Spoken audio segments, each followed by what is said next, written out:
నమస్తే Santosh, welcome to focus. Telugu రాష్ట్రాల్లో నిప్పుల వాన కురుస్తోంది. ప్రచండ భానుడు ప్రతాపం చూపుతున్నాడు. మాడు పగిలే ఎండలు మంట పుట్టిస్తున్నాయి. మరో వారం పాటు ఎండలు దంచికొట్టబోతున్నాయి. జనం పిట్టలా రాలిపోతున్నారు. ఉదయం 10 నుంచి సాయంత్రం 4 గంటల దాకా బయటకు రాకపోవడమే బెటర్ అంటున్నారు వాతావరణ నిపుణులు. తెలుగు రాష్ట్రాల్లో ఎండలు మండిపోతున్నాయి. పలు ప్రాంతాల్లో రికార్డు స్థాయిలో ఉష్ణోగ్రతలు నమోదవుతున్నాయి. భానుడి సెగలకు అల్లాడిపోతున్నారు. రోజు రోజుకు ఎండ తీవ్రత భారీగా పెరగడంతో బయటకు రావాలంటేనే హడలిపోతున్నారు. ఇక మిట్ట మధ్యాహ్నం ఎండలు మరింత మండిపోతున్నాయి. వృద్ధులు, కూలీలు ఎక్కువగా వడదెబ్బకు గురవుతున్నారు. ఎండలు దంచేస్తున్నాయి. వడగాలులు వణికిస్తున్నాయి. రాష్ట్రాలు అగ్నిగుండమయ్యాయి. ప్రజలు గిలగిలా కొట్టుకుంటున్నారు. ఎండలు మండుతున్నాయి. రోజు రోజుకు హైయెస్ట్ టెంపరేచర్స్ రికార్డ్ అవుతున్నాయి. కొన్ని ప్రాంతాల్లో 45 నుంచి 48 డిగ్రీల దాకా ఉష్ణోగ్రతలు నమోదవుతున్నాయి. ఉదయం 8 నుంచి సాయంత్రం 4 గంటల వరకు సూర్య ప్రతాపం కొనసాగుతోంది. మధ్యాహ్నమైతే మాడు మండుతోంది. రాత్రి వేళల్లోనూ వాతావరణంలో వేడి ఏమాత్రం తగ్గడం లేదు. ఉక్కపోతకు జనం ఉక్కిరిబిక్కిరవుతున్నారు. ఇల్లు దాటి బయటికొస్తేనే కాదు, ఇంటి లోపల ఉష్ణోగ్రతలు విపరీతంగా పెరిగిపోయాయి. నిప్పుల కుంపటి ముందున్నట్లు ప్రజలు ఉక్కిరిబిక్కిరవుతున్నారు. తెలుగు రాష్ట్రాల్లో అత్యధికంగా ఉష్ణోగ్రతలు నమోదవుతున్నాయి. ఇప్పటికే ఎండలతో జనం అల్లాడిపోతుంటే ఇప్పుడు రోహిణి కార్తె కూడా వచ్చేసింది. రోళ్లు పగిలే స్థాయిలో ఎండలు మండిపోతున్నాయి. భగ్గుమంటున్న ఎండలతో జనం అల్లాడిపోతున్నారు. ఉదయం 11 నుంచి సాయంత్రం 4-5 గంటల వరకు పల్లెలు, పట్టణాల రహదారులు నిర్మానుష్యంగా మారిపోతున్నాయి. రైతులు, కూలీలు కూడా ఇళ్లకే పరిమితమవుతున్నారు. అత్యవసర పరిస్థితుల్లో బయటికి వెళ్లాల్సి వచ్చినా జాగ్రత్తలు తీసుకుంటున్నారు. ఇంట్లో ఉంటే ఫ్యాన్ 5వ నంబర్ వేసినా గాలి సరిపోవడం లేదు. ఏసీలు 16 నంబరే ఎక్కువసేపు పెట్టాల్సి వస్తోంది. అక్కడి నుంచి అడుగు తీసి బయట పెట్టామంటే సర్రున సెగ తగులుతోంది. వడగరుల దెబ్బకు జనం పిట్టల్లా రాలిపోతున్నారు. సోమవారం ఒక్కరోజే తెలంగాణలో 49 మంది ప్రాణాలు కోల్పోయారు. గత శనివారం 51 మంది, ఆదివారం 58 మంది మృతి చెందారు. అటు ఏపీలోనూ వడగరులకు జనం ప్రాణాలు గాల్లో కలిసిపోతున్నాయి. రోహిణి కార్తె ప్రవేశించడంతో సూర్యుడు మరింత విజృంభిస్తున్నాడు. ఇప్పుడు భానుడి భగభగలు మరో పక్షం రోజులు కొనసాగనున్నాయి. తెలుగు రాష్ట్రాలు నిప్పుల కొలిమిలా మారాయి. భానుడు అగ్నిగుండంలా మారి నిప్పులు కురిపిస్తున్నాడు. ఉదయం నుంచే భానుడు భగభగమంటున్నాడు. దీంతో బయటికి వెళ్లాలంటేనే జనం జంకుతున్నారు. ఎండ వేడిమికి తట్టుకోలేక రోజంతా ఉక్కపోతతో ఉక్కిరిబిక్కిరవుతున్నారు. ఒక్కసారిగా పెరిగిన ఎండ తీవ్రతకు బెంబెలెత్తిపోతున్నారు. పలు ప్రాంతాల్లో రికార్డు స్థాయి ఉష్ణోగ్రతలు నమోదవుతున్నాయి. ప్రతి ఇంట్లో ఫ్యాన్లు, ఏసీలు, కూలర్లు 24 గంటలు నడుస్తున్నాయి. అయినప్పటికీ ఉక్కపోతను మాత్రం ప్రజలు తట్టుకోలేకపోతున్నారు. సాధారణం కంటే 2 నుంచి 4 డిగ్రీల వరకు అదనంగా ఉష్ణోగ్రతలు నమోదవుతున్నాయి. ప్రజలు మధ్యాహ్నం పూట అత్యవసరమైతే తప్ప బయటికి వచ్చేలా పరిస్థితి లేదు. సెగలు రేపుతున్న వేడికి అబ్బా అనాల్సిందే. ఉదయం నుంచి భానుడు భగ్గుమంటున్నాడు. బయటికి వెళితే చెమటలు పట్టిస్తున్నాయి వేడి సెగలు. ఇంట్లో ఉంటే ఉక్కపోత ఊపిరాడనివ్వడం లేదు.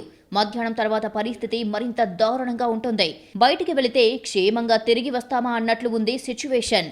తెలుగు రాష్ట్రాల్లో 10 ఏళ్ల తర్వాత ఉష్ణోగ్రతలు మళ్లీ 48.1 డిగ్రీలుగా నమోదయ్యాయి.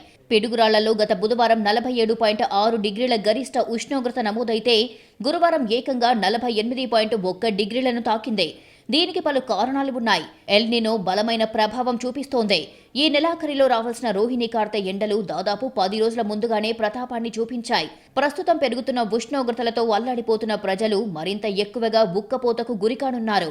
బంగాళాఖాతంలో ఏర్పడిన అల్పపీడన ప్రభావంతో తేమతో కూడినటువంటి గాలి తొలగిపోయి రాజస్థాన్ నుంచి వేడిగాలులు త్వరతగితిన రావడంతో అధిక ఉష్ణోగ్రతలకు కారణమవుతున్నాయి. రాబోయే 10 రోజులు రాష్ట్రంలో ఎండల తీవ్రత మరింత పెరుగుతుందని వాతావరణ సంస్థలు హెచ్చరిస్తున్నాయి. మే నెల చివరికి వస్తున్న ఎండ తీవ్రత ఇంకా తగ్గుముఖం పట్టడం లేదు. వేడి సెగకు రాష్ట్రం అగ్నిగుండంలా మారింది. 2015-2023 సంవత్సరాల మాదిరి ఈ ఏడాది సైతం ఎల్ నినో ప్రభావం ఉండటం మూలంగా అత్యధిక ఉష్ణోగ్రతలు నమోదవుతున్నాయి. వేడిగాలులు ఎక్కువగా రావడంతో ఉక్కపోత అధికమవుతోంది. ఎండల తీవ్రత దృష్ట్యా ఉదయం 10 గంటల నుంచి సాయంత్రం 4 గంటల మధ్యన అత్యవసరమైన ప్రజలు బయటికి వెళ్లేందుకు ఆసక్తి చూపించడం లేదు. అయినా ఎండవేడికి తట్టుకోలేని ప్రజలు వడదెబ్బకు గురవుతున్నారు. అలానే ప్రాణాలు కోల్పోతున్నారు. ఇక ఎండల నుంచి ఉపశమనం పొందేందుకు దాహం వేయకపోయినా నీరు, ఓఆర్ఎస్, మజ్జిగ, నిమ్మరసం వంటివి తాగాలని సూచిస్తున్నారు వైద్య నిపుణులు. బయటికి వెళ్లినప్పుడు తప్పకుండా తాగునీటిని వెంట ఉంచుకోవాలని తెలిపారు. పుచ్చకాయ, కీరదోస లాంటి నీటి శాతం ఎక్కువగా ఉండే పండ్లు తినాలని అంటున్నారు. తేలికగా ఉండే నూలు దుస్తులు ధరించడంతో పాటు బయటికి వెళ్లేటప్పుడు గొడుగు, టోపీ తప్పనిసరిగా వాడాలని చెబుతున్నారు. మద్యం, టీ, కాఫీ, కూల్ డ్రింక్స్తో పాటు ఎక్కువ ఉప్పు, కారం, మసాలాలు ఉండే ఆహారాలు తినొద్దని, తాగొద్దని సూచించారు. వానాకాలంలో ఉక్కపోత ఎండలుంటే ఎండాకాలంలో వర్షాలు కురుస్తున్నాయి. ప్రకృతి వైపరీత్యాల కారణంగా భారత్లో అత్యధిక మరణాలు, అధిక ఆర్థిక నష్టాలు సంభవిస్తున్నాయి. రాయలసీమ, పాలమూరు జిల్లాల నుంచి కూలీలు వలసలు కొనసాగుతున్నాయి. వాతావరణ సంక్షోభం తీవ్రమవుతుండడం ప్రపంచ దేశాలను ఆందోళనకు గురిచేస్తోంది. ఉత్తర భారతదేశంలో రాజస్థాన్ పరిసర ప్రాంతాల్లో తీవ్రమైన వేడి ఉండటం వల్ల అల్పపీడనం ఏర్పడుతుంది.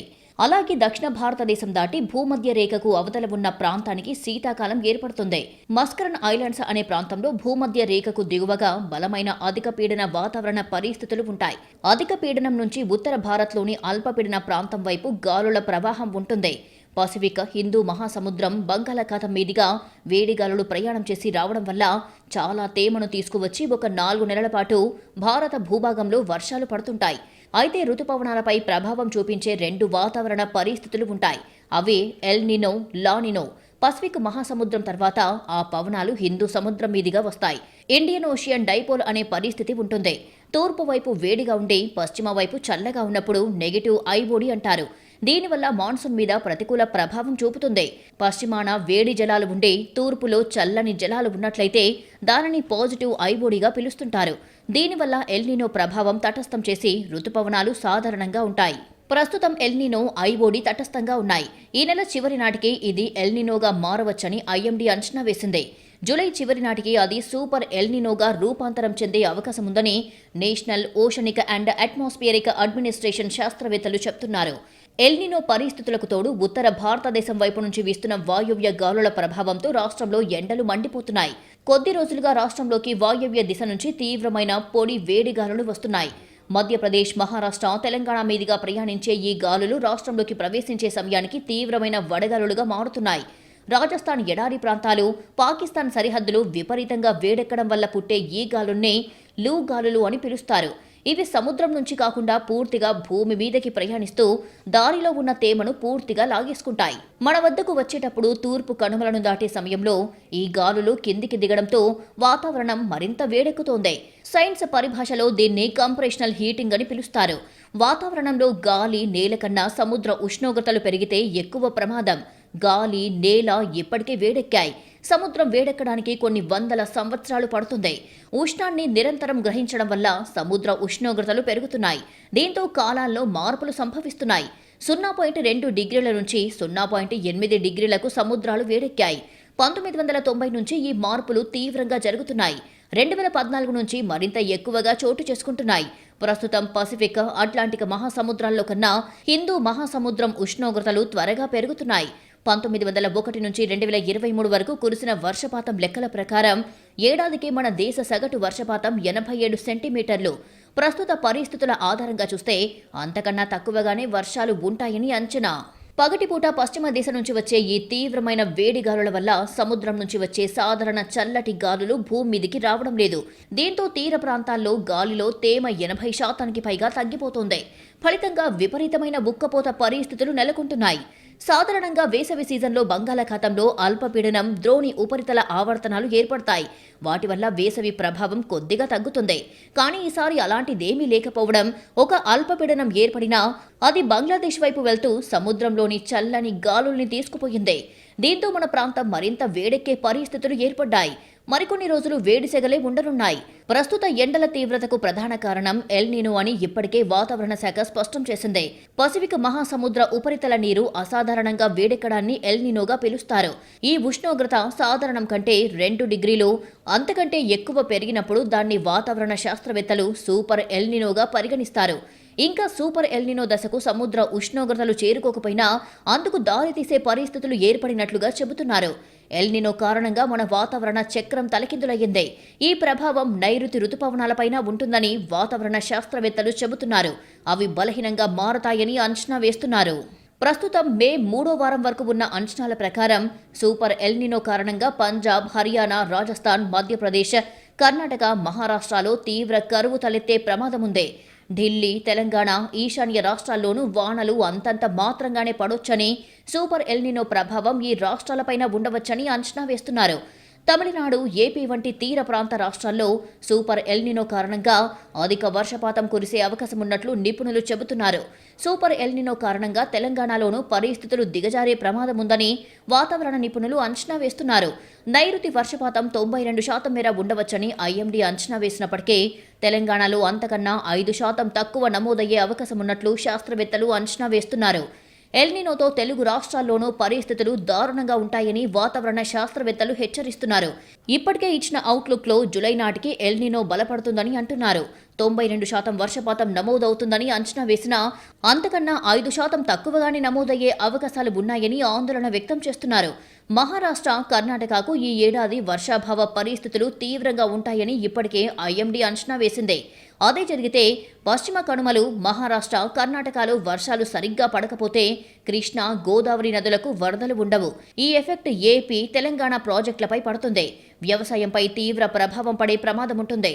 దీంతో నదీ జలాలపైనే ఆధారపడుతున్న తెలంగాణకు కష్టాలు తప్పవని శాస్త్రవేత్తలు చెబుతున్నారు. ఉత్తర తెలంగాణ జిల్లాలో వర్షపాతం లోటు తీవ్రంగా ఉంటుంది. తూర్పు తెలంగాణ జిల్లాల్లో మధ్యస్థంగా ఉంటుంది. ఎల్నినో తెలుగు రాష్ట్రాలపై తీవ్రంగా ప్రభావం చూపుతోంది. ప్రపంచం వేడెక్కుతున్న కొద్దీ తీవ్రమైన వాతావరణ పరిస్థితులు మారిపోతున్నాయి. వేడి గాలులకు 2015లో రికార్డు స్థాయిలో ప్రాణాలు కోల్పోయారు. అధిక ఉష్ణోగ్రతలు, వడదెబ్బ కారణంగా చోటు చేసుకున్న మరణాల సంఖ్య ఊహించని విధంగా పెరుగుతూనే ఉంది. కొన్ని రోజులుగా ఎండల తీవ్రత కొనసాగుతూనే ఉంది. భానుడి భగభగలకు జనం విలవిల్లాడిపోతున్నారు. ఇంట్లో నుంచి కాలు తీసి బయట పెట్టాలంటే భయపడిపోతున్నారు. ఇప్పుడే కాదు, గతంలోనూ భానుడు విశ్వరూపం చూపించాడు. 2001-2019 మధ్యకాలంలో దేశంలో అధిక ఉష్ణోగ్రతలు, చలి కారణంగా 35,000 మంది మరణించారని ఓ అధ్యయనంలో తేలింది. 2015లో అత్యధికంగా వడదెబ్బ కారణంగా 1,907 మంది ప్రాణాలు వదిలారు. చలి కారణంగా 1,147 మంది మరణించినట్లు ఓ స్టడీలో వెల్లడయ్యింది. ప్రపంచం వేడెక్కుతున్న కొద్దీ తీవ్రమైన వాతావరణ పరిస్థితులు మారుతున్నాయి. వడదెబ్బ గురించి ప్రజల్లో అవగాహన పెంచాలి. పనిచేసే వయసులో ఉన్న పురుషులు అధిక ఉష్ణోగ్రతల కారణంగా ఎక్కువగా ప్రాణాలు కోల్పోతున్నారు. 2001-2019 మధ్య అధిక ఉష్ణోగ్రతల కారణంగా మహిళలతో పోలిస్తే పురుషులు 3 నుంచి 5 రెట్లు ఎక్కువ మంది మరణించారు. తీవ్రమైన చలి కారణంగా మగవాళ్లతో పోలిస్తే మహిళలు 4 నుంచి 7 రెట్లు ఎక్కువగా చనిపోయారు. 2001-2019 మధ్య దేశంలో వడదెబ్బతో 19,693 మంది, తీవ్రమైన చలి కారణంగా 15,197 మంది ప్రాణాలు కోల్పోయారు. ఆంధ్రప్రదేశ్, ఉత్తరప్రదేశ్, పంజాబ్లలో వడదెబ్బ కారణంగా అత్యధిక మరణాలు సంభవించాయి. తీవ్రమైన చలి వల్ల ఉత్తరప్రదేశ్, పంజాబ్, బీహార్లో ఎక్కువ మంది ప్రాణాలు విడిచారు. చలి వల్ల కాకుండా వడదెబ్బతో మరణించిన వారి సంఖ్య అంతకంతకు పెరుగుతోంది. దేశంలోని అనేక రాష్ట్రాలు పర్యావరణాన్ని కాపాడేందుకు చొరవ తీసుకుంటున్నాయి. దేశంలోని పలు ప్రదేశాలు ప్రతి ఏటా అధిక ఉష్ణోగ్రతల్ని ఎదుర్కొంటున్నాయి. ఎక్కువ ఉష్ణోగ్రతలు నమోదయ్యే ప్రాంతాలను గుర్తించి జనాన్ని వడదెబ్బ నుంచి కాపాడడానికి చర్యలు తీసుకోవచ్చని నిపుణులు చెబుతున్నారు. ఇటీవల ప్రచురితమైన ఓ అధ్యయనం ప్రకారం గత 60 ఏళ్లలో ప్రపంచంలోని 60% ప్రాంతాల్లో ఉష్ణోగ్రతల్లో మార్పులు సంభవించాయి. సాపేక్షంగా తక్కువ సమయంలో వేడి, చలి తీవ్రతలు పెరిగాయి. ఈ మార్పులు ప్రకృతిపై తీవ్ర ప్రభావం చూపనున్నాయి.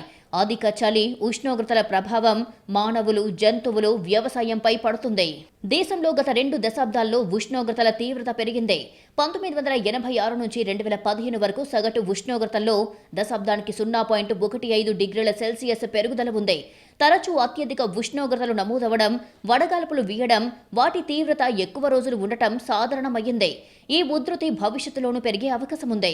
కాబట్టి సమస్య తీవ్రతపై సత్వర చర్యలు చేపట్టాలని భారత ఉష్ణమండల వాతావరణ సంస్థ అభిప్రాయపడింది.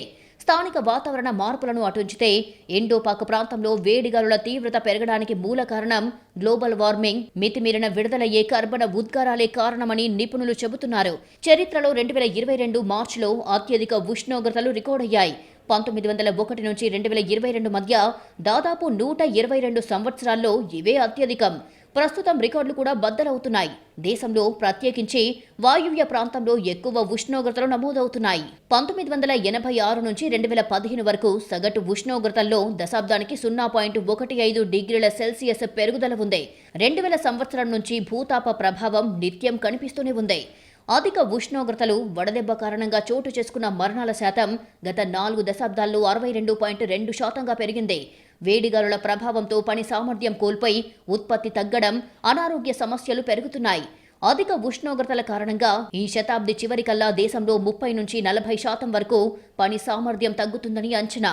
ఓ అధ్యయనం ప్రకారం 1979 నుంచి 2019 వరకు 7,063 ప్రతికూల వాతావరణ ఘటనల రూపేణా సుమారు 1,41,000 మంది మరణించారు.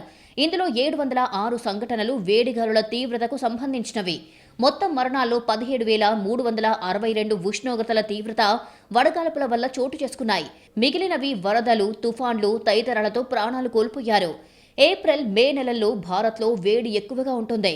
ప్రస్తుతం భూతాపం వల్ల వేడి పుట్టుకొస్తోంది. కర్బన ఉద్గారాల విస్తరణతో సమస్య పెరుగుతూ గాలి వీచే మార్గాన్ని మార్చేస్తోంది.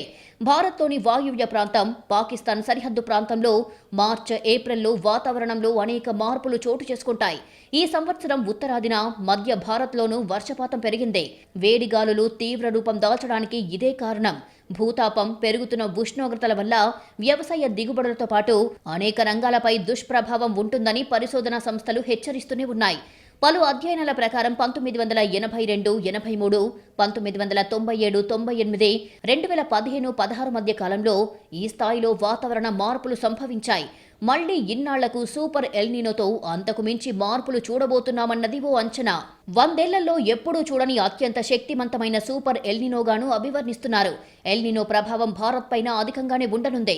ముఖ్యంగా నైరుతి రుతుపవనాల రాక ఆలస్యమయ్యే అవకాశాలు ఉంటాయి. ఆ మేరకు వర్షపాతం తక్కువగా నమోదవుతుంది. ఫలితంగా ఇక్కడి పంటలపై ప్రభావం పడుతుంది. అంతేకాదు, భారత్లో ఉష్ణోగ్రతలు విపరీతంగా పెరిగే అవకాశం ఉంటుంది. రికార్డు స్థాయిలో వేడి పెరుగుతుంది. అంతర్జాతీయ వాతావరణ సంస్థల అంచనాల ఆధారంగా భారత్లోని ప్రైవేటు వాతావరణ అంచనా సంస్థ స్కైమేట్ కొన్ని కీలక విషయాలు వెల్లడించింది. ఎల్నినో ఎఫెక్ట్ కారణంగా భారత్లో ఈసారి మోస్తారు వర్షపాతం నమోదవుతుందని అంచనా వేసింది. ఆశించిన స్థాయిలో వర్షాలు కురవకపోవచ్చు. జూన్ మధ్య నుంచి సెప్టెంబర్ ముగిసేంత వరకు పరిస్థితి ఇలాగే ఉంటుంది. ఎల్నినో ప్రభావంతో దేశవ్యాప్తంగా వర్షపాతం సమానంగా ఉండదు. కొన్ని ప్రాంతాల్లో సాధారణ లేదా అధిక వర్షాలు పడినా మరికొన్ని ప్రాంతాల్లో తీవ్రమైన కొరత ఉండే అవకాశం ఉంది. వర్షపాతం తగ్గితే వ్యవసాయం, గ్రామీణ ప్రాంతాల నీటి సరఫరా, స్థానిక ఆర్థిక వ్యవస్థలపై తీవ్ర ప్రభావం పడే అవకాశం ఉంది. ముఖ్యంగా ఖరీఫ్ పంటలపై ప్రభావం అధికంగా ఉండవచ్చు. తక్కువ వర్షాలు కేవలం వ్యవసాయానికే కాదు, పర్యావరణానికి కూడా ముప్పని నిపుణులు అంటున్నారు. అడవుల్లో తేమ తగ్గడం, వాగులు, నదులు ఎండిపోవడం, పక్షుల వలసలు, జంతువుల జీవన చక్రాలు దెబ్బతినడం వంటి సమస్యలు వస్తాయని చెబుతున్నారు.